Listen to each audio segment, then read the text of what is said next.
Good evening students. हम आज बात करेंगे उसी 10th क्लास आईएससी और सीबीएसई के लिए, आईसीएसई और सीबीएसई के लिए जो हमने आपको बताया था रिफ्रैक्टिव इंडेक्स के बारे में, उसी के आगे हम आप बात करेंगे।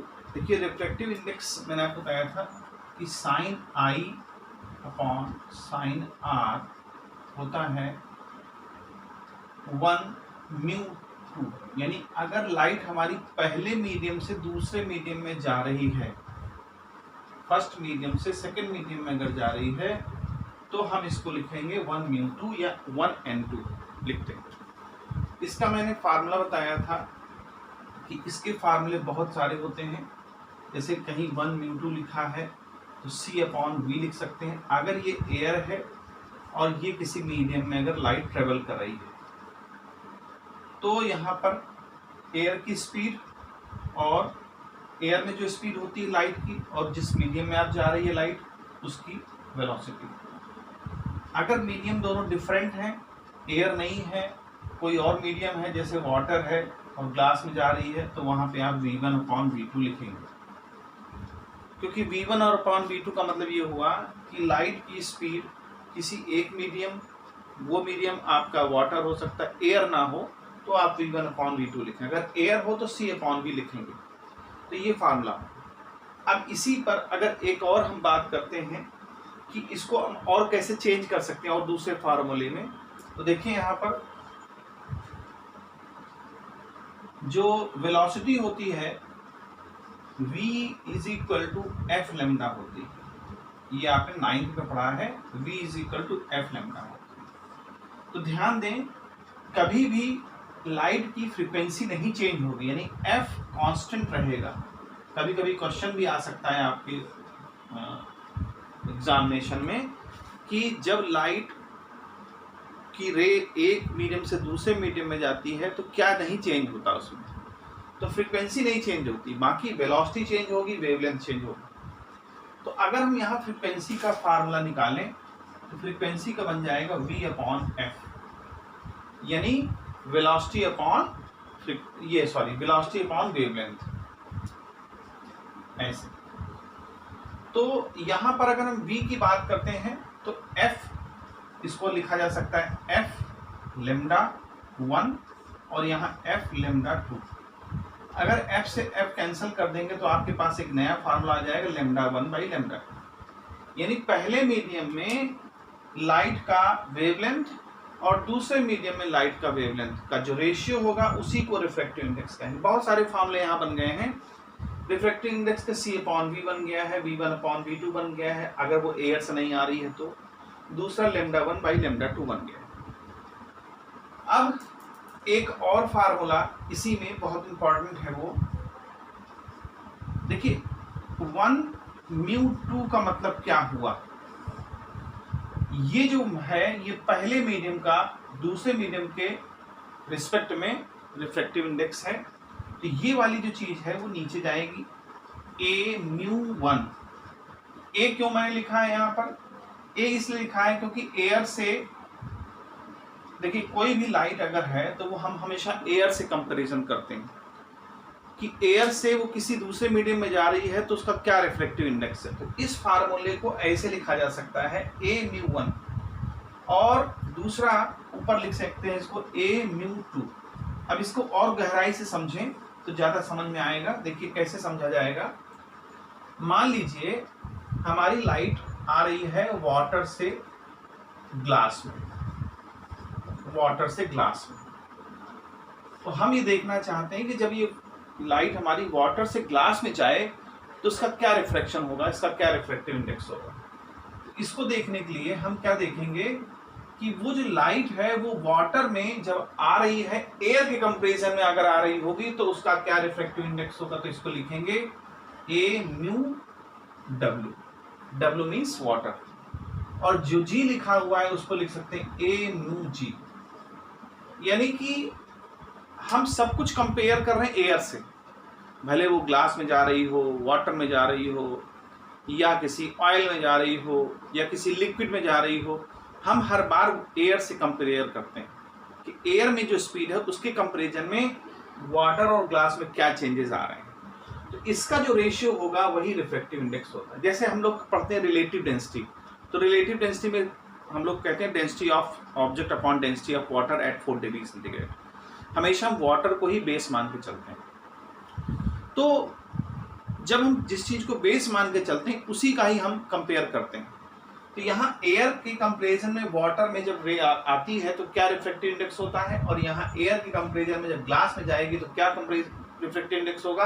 अगर इसी को हम डिवाइड कर दें तो ये हमको वाटर से ग्लास में जाने वाले का रिफ्रैक्टिव इंडेक्स मालूम चल जाएगा। यानी अलग अलग उनको एयर में हम कंपेयर कर लें और कंपैरिजन होता ही है ऑलरेडी। अगर कहीं दिया है कि मान लीजिए अगर आपको कहीं सवाल में दिया है, ये दिया है न्यूमेरिकल में कि इसकी वैल्यू 1.3 है सपोज, तो इसका मतलब है अगर ये कहा जाए कि रिफ्रैक्टिव इंडेक्स वाटर का 1.3 है, इसका मतलब वो एयर के कंपैरिजन में है।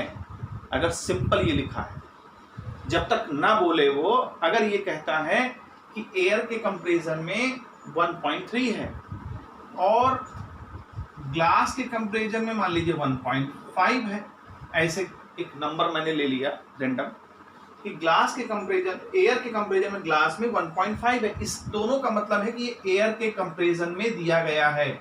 ये जो भी आपके मेजरमेंट दिए गए हैं ये एयर के कंपैरिजन में दिए गए। आपको निकालना क्या है, वाटर का ग्लास के रिस्पेक्ट में। तो आप इसको कैसे लिखोगे, ये आप लिखेंगे। अब हमारा देखिए वाटर के कंपैरिजन में क्या है 1.3, नीचे आ जाएगी वैल्यू और इसकी वैल्यू कहां चली जाएगी ऊपर। तो ये जो रेशियो आएगा, ये रेशियो क्या कहलाएगा कि refractive index of glass with respect to water. तो यहां पर इस फार्मूले का ये मतलब है, इंपॉर्टेंस ये है। तो आपके पास 3 फार्मूले आ गए। एक तो ये स्नेल्स का रूल है, ये तो हम जानते ही जानते हैं। दूसरा ये एक फार्मूला बन गया जब एयर के कंपैरिजन में हमारी लाइट जा रही है। दूसरा, अगर एयर ना हो कोई दूसरा मीडियम हो तो V1/V2 लगा देंगे। अगर आपको वेवलेंथ के फॉर्म में दिया है तो λ1/λ2, यानी पहले मीडियम में वेवलेंथ उसकी क्या है और सेकेंड मीडियम में उसकी वेवलेंथ क्या है। तीसरा हमारा फार्मूला ये नेक्स्ट बन गया, नेक्स्ट वाला ये वाला, या कह सकते हैं ये वाला। ये सारे फार्मूले आपको याद रखने हैं। और देखिए याद रखना बहुत आसान है। यहाँ V1 पहले मीडियम में वेलोसिटी, सेकेंड मीडियम में वेलोसिटी, पहले मीडियम वेवलेंथ, सेकेंड मीडियम, बस इसका थोड़ा सा याद रखना है कि रिफ्रैक्टिव इंडेक्स के केस में ये जो पहला वाला है ये नीचे जाएगा। बस याद रखने का तरीका है कि पहला वाला नीचे जाएगा और सेकेंड वाला ऊपर जाएगा। बाकी सब में देखिए V1, V2 और λ1/λ2 है। जो पहले मीडियम से सेकेंड मीडियम में जा रहा है उसकी वेलोसिटी का रेशियो और ये वेवलेंथ का रेशियो आप सीधा सीधा रखेंगे। पहले मीडियम से अगर जा रहा है तो पहला वाला ऊपर रखेंगे और सेकंड वाला नीचे रखेंगे। ये चीज आपके सामने लानी थी। अब यहाँ पर हम दूसरी बात करेंगे, इसको हम हटा देते हैं। अब दूसरी बात करेंगे कि रिफ्रैक्टिव इंडेक्स जो होता है वो किन बातों पर डिपेंड करता है। ये भी आपको ध्यान रखना पड़ेगा किस बात पर डिपेंड करता है। तो किस बात के लिए आपको ये हटाना पड़ेगा, और 2-3 चीजें हैं जिस पर डिपेंड करता है कि आखिर कौन सी ऐसी कंडीशन है जिस पर रिफ्रैक्टिव इंडेक्स डिपेंड करता है। तो नंबर 1 हम ले लेते हैं। नंबर 1 में हम देख लेते हैं नेचर। हमारे मीडियम का नेचर कैसा है, यानी कि जैसे हम नेचर के बारे में बात करते हैं कि नेचर जैसे मान लीजिए वाटर में आ रही है, ग्लास में आ रही है या एयर में जा रही है, ये डिपेंड करता है मीडियम पर। तो मीडियम हमारा क्या है, देखिए वाटर है, ग्लास है, जितना ज्यादा डेंसर होगा, देखिए एयर के कंपैरिजन में हमारा वाटर, फिर उसके बाद ग्लास, सबसे कम डेंसिटी एयर की है, फिर उसके बाद वाटर की है, मतलब फिर सबसे ज्यादा डेंसिटी हमारी ग्लास की होगी, फिर उससे नीचे वाटर की होगी। ये पहले नंबर में है और ये सेकंड नंबर में और ये थर्ड। तो आखिर देखिए हमने आपसे बताया था कि जैसे एयर है और एयर से हम ग्लास में चले जाएंगे तो क्या होगा, डेंसर मीडियम में जाने से उसकी स्पीड क्या हो जाती है, स्लो हो जाती है। वेलोसिटी की स्पीड ऑफ लाइट स्लो हो जाती है। तो रेयर से, जैसे ही रेयर से हम डेंसर में जाएंगे स्पीड हमारी स्लो डाउन हो जाएगी। और जब स्पीड हमारी कम हो जाएगी तो रिफ्रैक्टिव इंडेक्स हमारा, देखिए फार्मूला हमारे पास क्या है, C/V, ये फार्मूला होता है, इसको म्यू भी कह सकते हैं, एन भी लिख सकते हैं।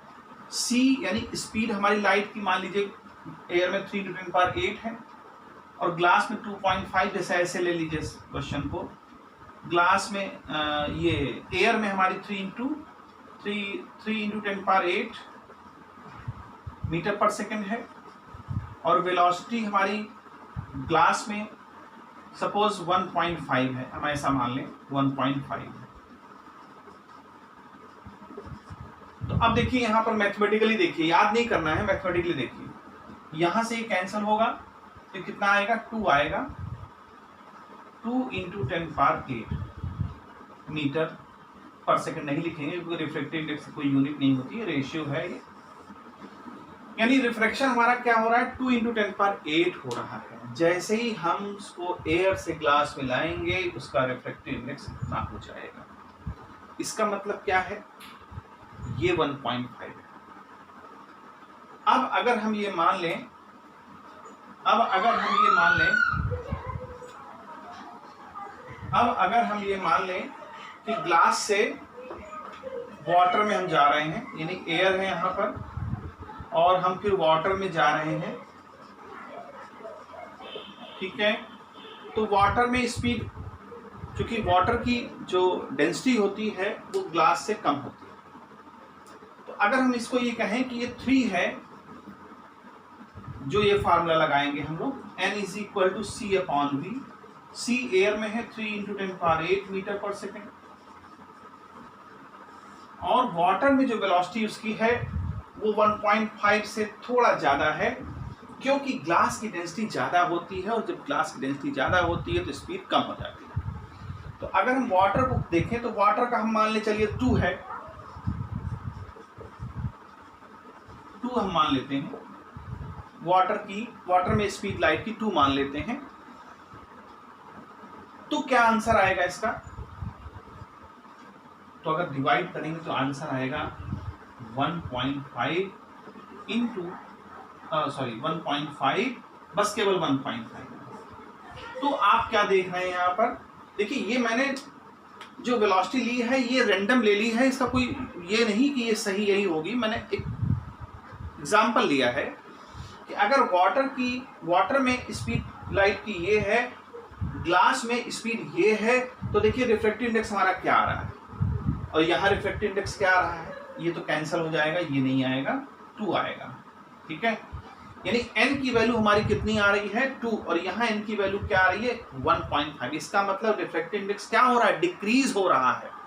तो रिफ्रैक्टिव इंडेक्स डिक्रीज क्यों हो रहा है, तो इसका आंसर आया कि रिफ्रैक्टिव इंडेक्स हमारा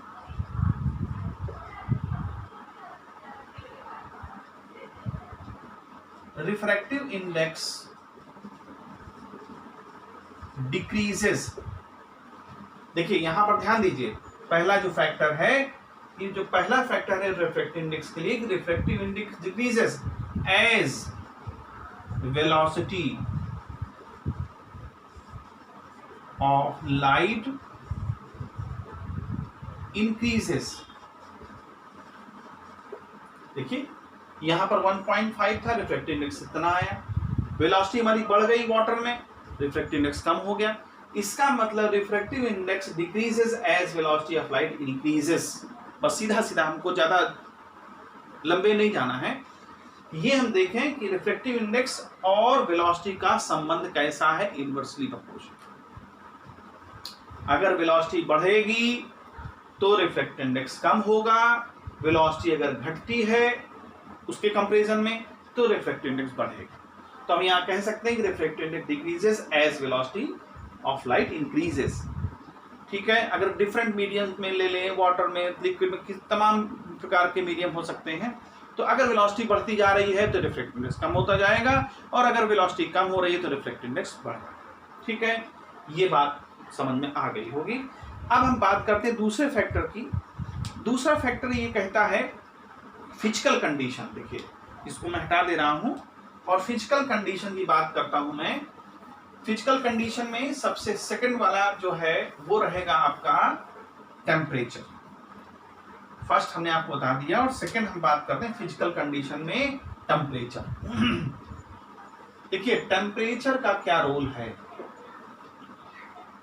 सीधी सी बात है कि टेम्परेचर बढ़ाने से डेंसिटी डिक्रीज होती है, ये बात ध्यान रखें। टेम्परेचर बढ़ाने से डेंसिटी, आप किसी चीज का टेम्परेचर, वाटर की बात ना करें क्योंकि वाटर का एनिमल एक्सपेंशन होता है, उसकी हम अभी बात नहीं कर रहे हैं। टेम्परेचर बढ़ाने से डेंसिटी क्या होती, डिक्रीज करती।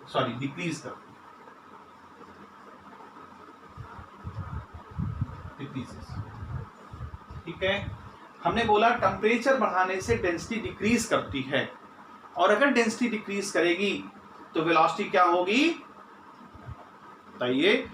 अगर टेम्परेचर इंक्रीज कर रहा है और डेंसिटी डिक्रीज हो रही है, इसका मतलब उसका डेंसिटी जो है, डेंसर मीडियम हमारा डिक्रीज हो रहा है। अगर डेंसर मीडियम डिक्रीज हो रहा है, इसका मतलब वेलोसिटी इंक्रीज हो रही है, तो वेलोसिटी हमारी क्या होगी, इंक्रीज करेगी। भाई लाइट को चलने में आसानी होगी अगर डेंसिटी कम हो जाएगी। जैसे हम ही है, मान लीजिए अब रोड में जा रहे हैं, अगर 100 आदमी है तो हमको चलने में दिक्कत होगी, 10 आदमी है तो चलने आसानी होगी, क्योंकि उस रोड की डेंसिटी कम हो गई है। आप ऐसा मोटा मोटा समझ के चल सकते हैं कि अगर टेम्परेचर बढ़ा रहे हैं तो डेंसिटी डिक्रीज हो रही है, और डेंसिटी डिक्रीज हो रही है तो हमारी वेलोसिटी इंक्रीज हो रही है। अगर वेलोसिटी इंक्रीज करेगी तो क्या होगा, देखिए अभी हमने आपको बताया, अगर वेलोसिटी इंक्रीज करती है तो रिफ्रैक्टिव इंडेक्स जो है हमारा घटेगा, यानी डिक्रीज करेगा। तो हमें सीधा सीधा ये समझना है। तो फिर से देखिए, टेम्परेचर बढ़ाया आपने, डेंसिटी डिक्रीज की, जब डेंसिटी डिक्रीज करेगी तो वेलोसिटी क्या करेगी, इंक्रीज करेगी। अभी आपने पहला एग्जांपल देखा कि जैसे ही वेलोसिटी किसी मीडियम में अगर बढ़ रही है, एयर के कंपैरिजन, देखिए एयर से ज्यादा तो वेलोसिटी नहीं हो सकती, 3 × 10⁸ से कहाँ वेलोसिटी ज्यादा हो सकती है, लेकिन उसके कंपैरिजन, अगर किसी दूसरे मीडियम के कंपैरिजन में अगर उसकी वेलोसिटी इंक्रीज कर रही है, इसका मतलब रिफ्रैक्टिव इंडेक्स डिक्रीज करेगा। ये हमारी हो गई थर्ड कंडीशन। ठीक है, तो पहला फैक्टर हमने ये बताया, सेकंड फैक्टर हमने ये बताया। अब थर्ड फैक्टर की बारी है। तो थर्ड फैक्टर में अब हम बात करते हैं कलर की, तो इसको मैं हटा देता हूं। थर्ड फैक्टर की में हम बात करेंगे कलर की, कि कलर का क्या होता है, कलर में क्या चीजें आती हैं।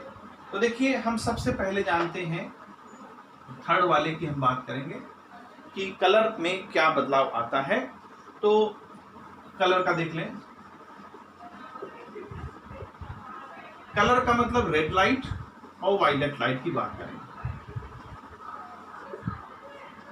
देखिए, सबसे पहली बात, रेड की वेवलेंथ क्या होती है, इंक्रीज, ज्यादा होती है, वेवलेंथ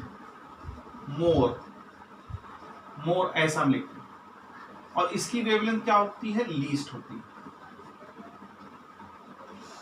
ठीक है, या लेम्डा की मैक्सिमम कह सकते हैं, यहाँ पर हम मैक्सिमम लिख दें, यहाँ पर लेम्डा को हम वेवलेंथ मैक्सिमम, तो आसान रहेगा, मैक्सिमम।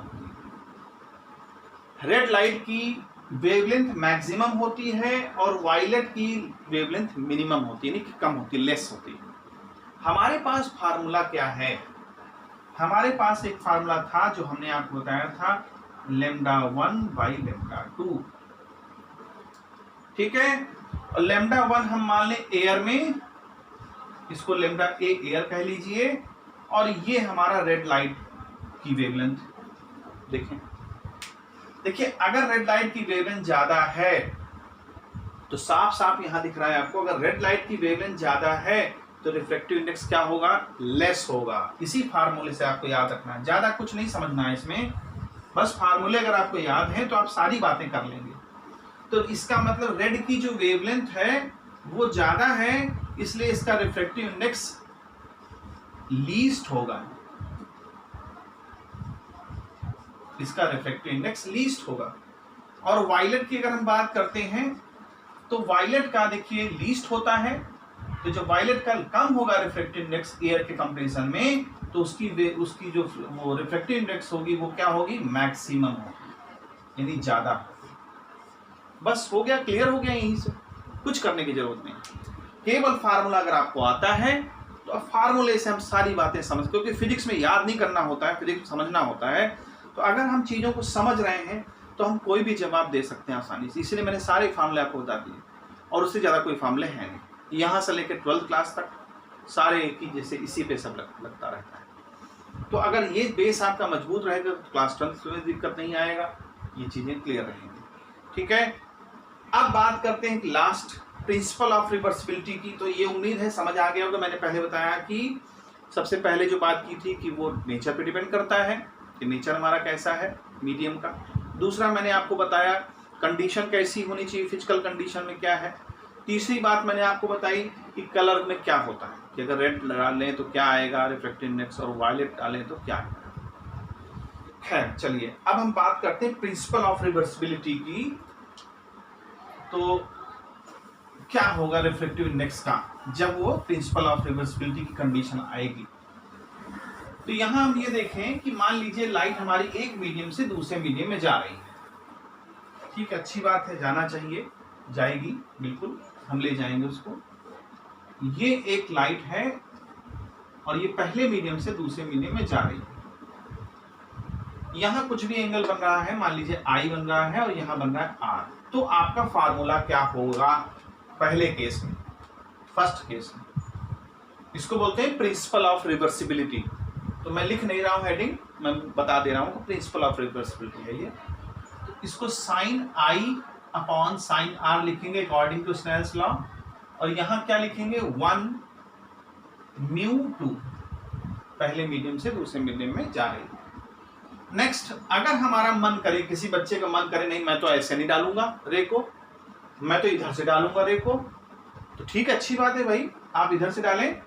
तो मैं इसी पे ही ओवरलैप कर रहा हूं, रे हमारी इधर से जा रही है और इधर निकलेगी। हाँ, जितने एंगल पे देखिए आप डालेंगे उतने ही एंगल पे ये अगर जा रही है, और उसी एंगल पे अगर आप लाइट आपने थ्रो की सेकंड मीडियम में तो फर्स्ट मीडियम में वही एंगल बनाएगी जो पहले आपने इंसिडेंट करी। ठीक है, तो अब देखिए, क्योंकि देखिए वेलोसिटी तो सेम ही चेंज होगी, चाहे आप यहां से यहां डालें चाहे इधर से इधर डालें। जो यहां मान लीजिए कम हो गई थी तो यहां उसी तरह से बढ़ जाएगी। ठीक है, तो यहां पर बात करते हैं। तो अब आप फार्मूला क्या लगाएंगे स्नेल्स का, साइन आर, ये आपका इंसिडेंट एंगल बन जाएगा, साइन आर अपॉन साइन आई। ये क्या लिख सकते हो 2 म्यू 1, क्योंकि मीडियम 2 से 1 में जा रही है। अब अगर इसको मान लें इक्वेशन 1 और इसको इक्वेशन 2 मान लें, तो दोनों इक्वेशन को अगर मल्टीप्लाई कर दे तो हमारे पास क्या तस्वीर आएगी, तो देखते हैं क्या आएगा, sine r by sine i 1 mu 2 into 2 mu. मैंने क्या किया, इक्वेशन 1 और 2 को मल्टीप्लाई कर।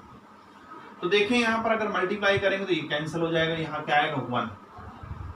तो आप इसको लिख सकते हैं 1 म्यू 2 इंटू 2 म्यू, ये लिखा जा सकता है। तो इससे एक और बात समझ में आती है, वो क्या समझ में आती है, देखिए इसका मतलब ये है कि इसको हम नीचे ले आए तो क्या बन जाएगा हमारा फार्मूला,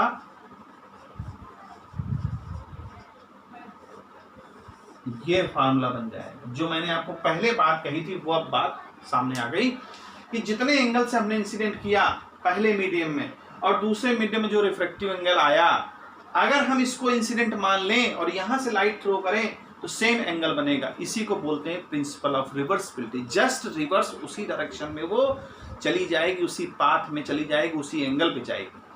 तो ये हमारा रूल बहुत इंपॉर्टेंट है। ये क्रिटिकल एंगल वगैरह में जब डेरिवेशन आप करोगे तो आपको ये काम आएगा, ये इवन क्लास 12 तक काम आएगा। तो ये कोई ये नहीं कि 10th में आपने पढ़ दिया और तो कोई वो है, अगर आप माइन्यूटली इसको पढ़ेंगे तो 12th में भी आपको काम आएगा और कंपटीशन में तो काम आना ही आना है। आप जानते हैं 12th पढ़ाई लेंगे तो कंपटीशन में भी वर्क होगा इसका। तो आज मैं यहीं तक ख़त्म करता हूँ। नेक्स्ट टाइम हम जब बात करेंगे तो इस पर और आगे बात करेंगे, चर्चा करेंगे। ठीक है, तब तक के लिए आप लोग पढ़ें, समझें, कोई प्रॉब्लम है तो पूछें उसको, कोई दिक्कत नहीं, बिंदास पूछें, विदाउट एनी कोई हेजिटेशन। ठीक है, ओके।